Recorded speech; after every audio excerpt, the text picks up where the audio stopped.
وقال الرسول يا ربي إن قومي يشتكي إلى الله عز وجل، إن قومي اتخذوا هذا القرآن مهجورا. يا الله، اللهم لا تجعلنا ممن يهجر القرآن.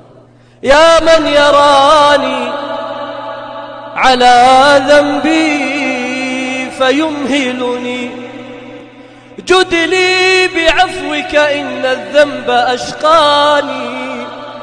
يا رب هذه دموعي جئت أسكبها، فاغسل بجودك آلامي وأحزاني. تبغى تغسل الأحزان والهموم والغموم، القرآن يغسلها لك.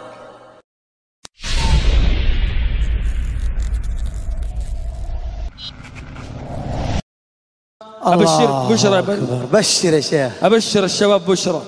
والله أنت جلست هذا المجلس المبارك احسن الظن بالله عز وجل أن الله يرحمك. الله. وكم من شاب جلس هذا المجلس المبارك اللي أنت جالسه الآن ونزلت عليه رحمة، بسبب هذه الرحمة سلك طريق محمد صلى الله عليه وسلم ومات عليه. الله أكبر. وكم من شاب بسبب هذا المجلس المبارك نزلت عليه رحمة حفظ بها القرآن وأصبح في قلبه. الذين آمنوا وتطمئن قلوبهم بذكر الله،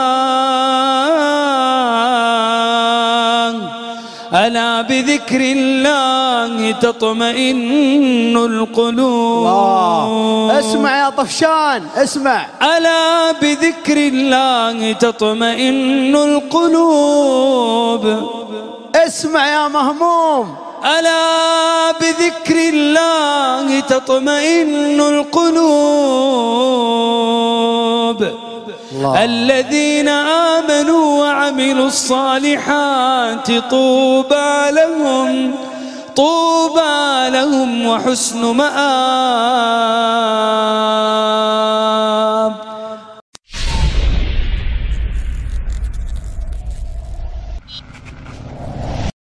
لو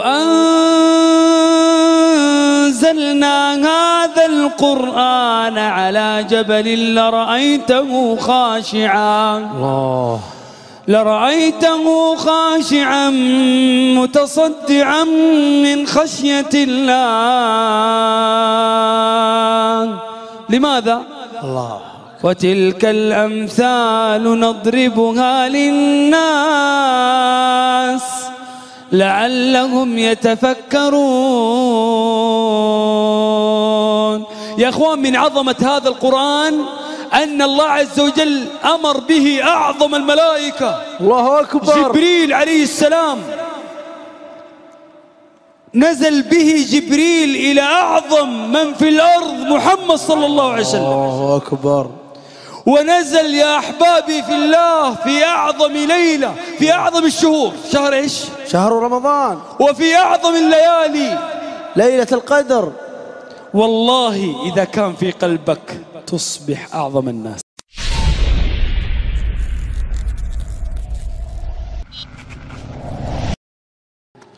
قل لئن اجتمعت الإنس والجن على أن يأتوا بمثل هذا القرآن الله لا يأتون بمثله ولو كان بعضهم لبعض ظهيرا. بل تحداهم تحدي أقل من هذا التحدي. تحداهم الله أن يأتوا مو بالقرآن ب10 بس سور من مثل هذا القرآن. أم يقولون افتراه قل فأتوا ب10 سور مثله مفتريات وادعوا من استطعتم من دونه إن كنتم صادقين. بل تحداهم تحدي أقل من هذا. تحداهم أن يأتوا بسورة واحدة. أم يقولون افتراه قل فأتوا بصورة مثله الله. وادعوا من استطعتم من دون الله إن كنتم صادقين. تدري هذا التحدي نزل على مين؟ نزل على العرب الفصحاء البلغاء الشعراء فعجزوا. بعدين تحداهم تحدي أقل مرة أقل من السورة. أقل يا شيخ بدر؟ أقل. تحداهم أن يأتوا بآية واحدة من كتاب الله. فليأتوا بحديث مثله الله أكبر إن كانوا صادقين. يقول الشيخ بن عثيمين بحديث مثله بآية مثله.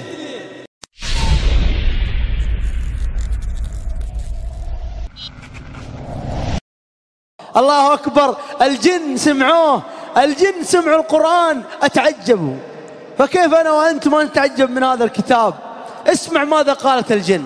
قل أوحي إلي أنه استمع نفر من الجن فقالوا إيش قالوا؟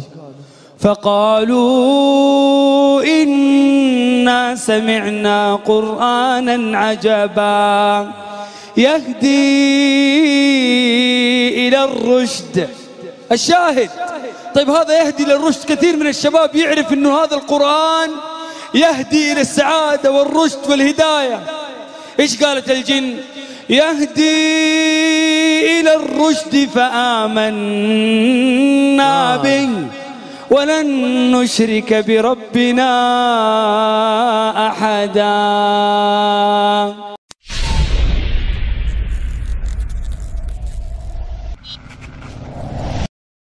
ومن أعرض عن ذكري فإن له معيشة ضنكا ونحشره يوم القيامة أعمى قال رب لم حشرتني أعمى قال رب لم حشرتني أعمى وقد كنت بصيرا قال كذلك أتتك آياتنا فنسيتها وكذلك اليوم تنسى. ما معنى نسيتها؟ أي أعرضت عنها.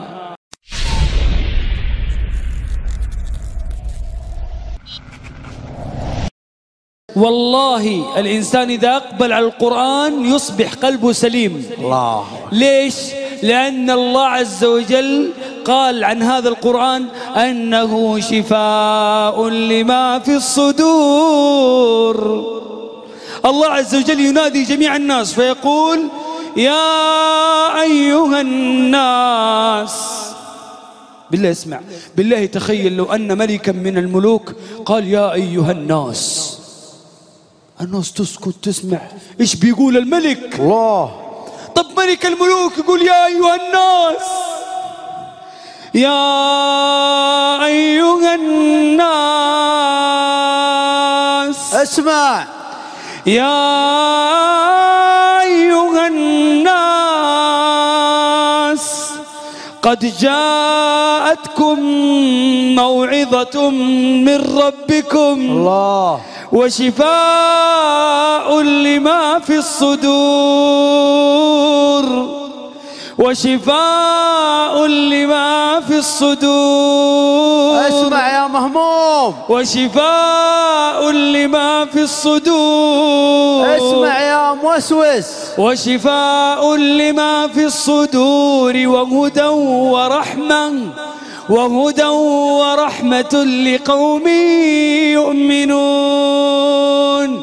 يفرح أهل الفرق وأهل المجون وأهل الطرف إذا فرحوا أهل الدنيا بدنياهم فافرح أنت بكتاب الله. الله أكبر. لأن الله عز وجل يقول قل بفضل الله وبرحمته فبذلك فليفرحوا هو خير مما يجمعون. هو خير مما يجمعون.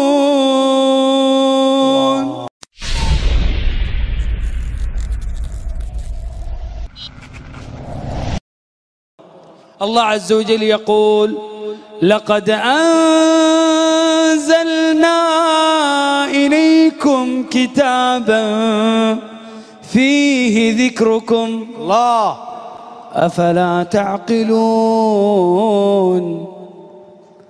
أفلا تعقلون. لقد أنزلنا إليكم كتابا فيه ذكركم أفلا تعقلون.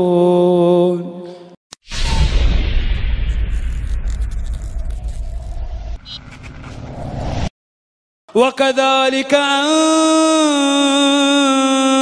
أنزلناه قرآنا عربيا وصرفنا فيه من الوعيد لعلهم يتقون أو يحدث لهم ذكرا وإنه لتنزيل رب العالمين نزل به الروح الأمين على قلبك لتكون من المنذرين بلسان عربي مبين. الله أكبر. وكذلك أوحينا إليك قرآنا عربيا لتنذر أم القرى ومن حولها وتنذر يوم الجمع لا ريب فيه فريق في الجنة وفريق في السعير.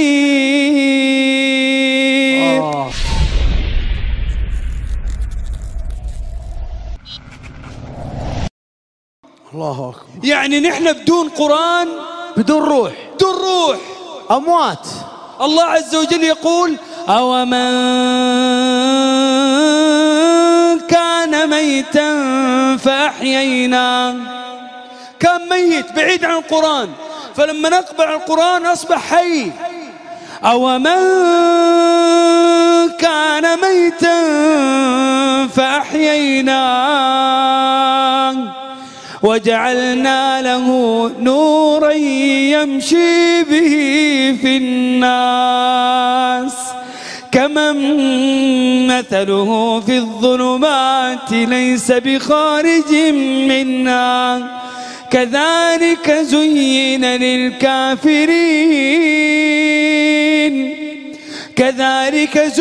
للكافرين ما كانوا يعملون. الله عز وجل يقول وكذلك أوحينا إليك روحا من أمرنا.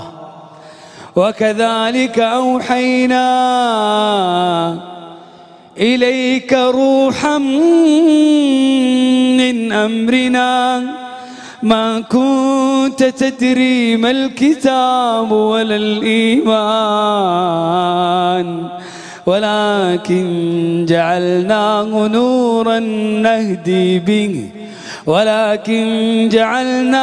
نورا نهدي به من نشاء من عبادنا وإنك لتهدي إلى صراط مستقيم. الله ينادي جميع الناس يا أيها الناس قد جاءكم برهان من ربكم وأنزلنا إليكم نورا مبينا. فأما الذين آمنوا بالله واعتصموا به فسيدخلهم في رحمة منه وفضل ويهديهم إليه صراطا مستقيما. اليوم اللي ما تقرأ فيه قرآن هذا يوم مظلم، يوم أسود.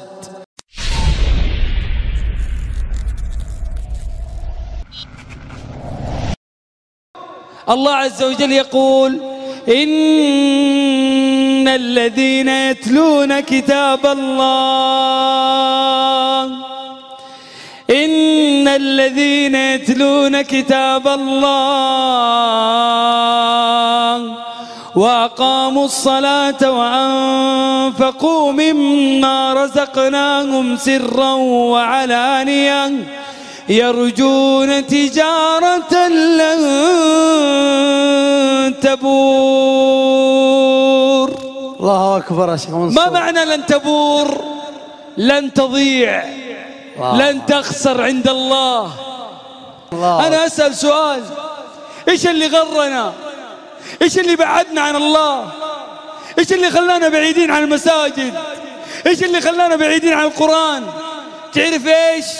عفوه ولطفه وكرمه، أنه لا يعاجلنا بالعقوبة. الله أكبر. والله يا إخواني لو عاجلنا الله بالعقوبة، لو الله عز وجل عاقبنا على كل معصية نعصيها، والله ما ترك على ظهرها من دابة.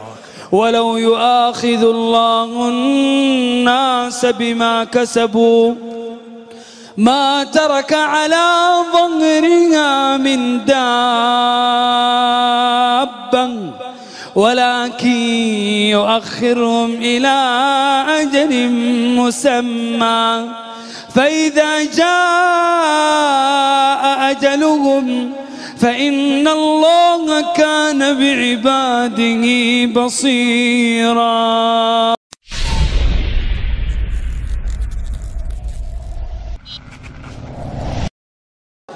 بمجرد سماعك للقرآن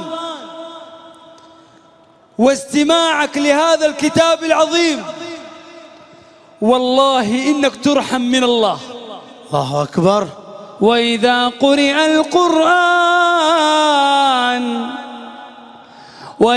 قرئ القرآن فاستمعوا له وأنصتوا لعلكم ترحمون. شهر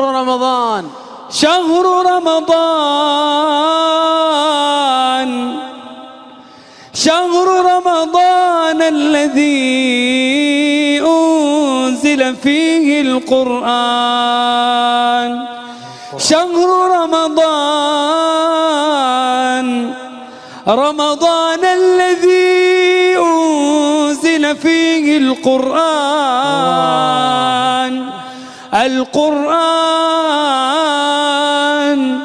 هدى للناس وبينات من الهدى والفرقان.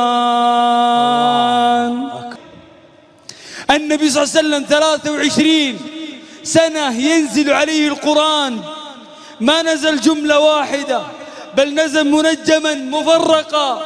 تخيل أنت في 9 أشهر في سنة ونص تقبل على القرآن، يكون في قلبك القرآن. النبي صلى الله عليه وسلم يقول يا شيخ بدر: من قرأ سورة البقرة في بيته لا يقرب الشيطان 3 ليالي بيته. طيب كيف اللي في قلبه سورة البقرة؟ الله أكبر. كيف اللي في قلبه آل عمران؟ كيف اللي في قلبه نص القرآن؟ الله أكبر. كيف اللي في قلبه القرآن كامل؟ أقبل على القرآن بإذن الله والله تجد الفلاح. وكما قال ذاك الشاب: بين القرآن والسنة حياتي أصبحت جنة. اي والله. إيش تنتظر؟ تدري بينك وبين السعادة إيش؟ ايش؟ إنك تقبل على القرآن. الله أكبر. طه ما أنزلنا عليك القرآن لتشقى. أبسألك سؤال، إيش ضد الشقاء؟ سعادة. والله تقبل على القرآن تسعد. الله أكبر. والله تقبل على القرآن تعيش حياة كريمة. والله تقبل على القرآن تحس بطعم الحياة. يب.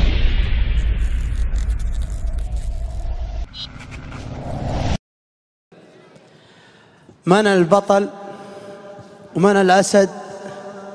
من الشجاع الذي يأتي الآن ويأخذ هذا القرآن بحقه؟ تعال ويبدأ صفحة جديدة. تعال يا شيخ. تعال خذ مصحف، اقبل على القرآن. أقبل على القرآن. يا الله حبيبي. أكبر. الله يسعدك. هنيئا لك يا شيخ. خذ يا عيوني. صفحة جديدة إن شاء الله مع القرآن. تعال يا شيخ، اليوم نبغى نبدأ صفحة جديدة مع القرآن. للقرآن يا شباب الكبار، الكبار، صفحة جديدة. تعال اطلع المسرح. تعال اطلع خذ لك كتاب الله وابشر بالخير. الله أكبر. إقبال على القرآن من اليوم، صفحة جديدة. هنيئا لكم يا أهل المدينة، يا أهل طيبة الطيبة. هنيئا. الله يسعدكم. الله أكبر. الله أكبر. صفحة جديدة مع القرآن يا شباب. خلص. الله أكبر. الله يكتب أجركم. من اليوم إن شاء الله خلاص صفحة جديدة مع القرآن يا شباب. أبشروا في مصاحف فيه. تعال خذ خذ خذ يا شيخ، خذ. استاهل. هات يا شيخ. الذكر والتنزيل. الله أكبر. ما شاء الله تبارك الله. هنيئا لكم يا شباب، هنيئا لكم. الله يسعدكم. الله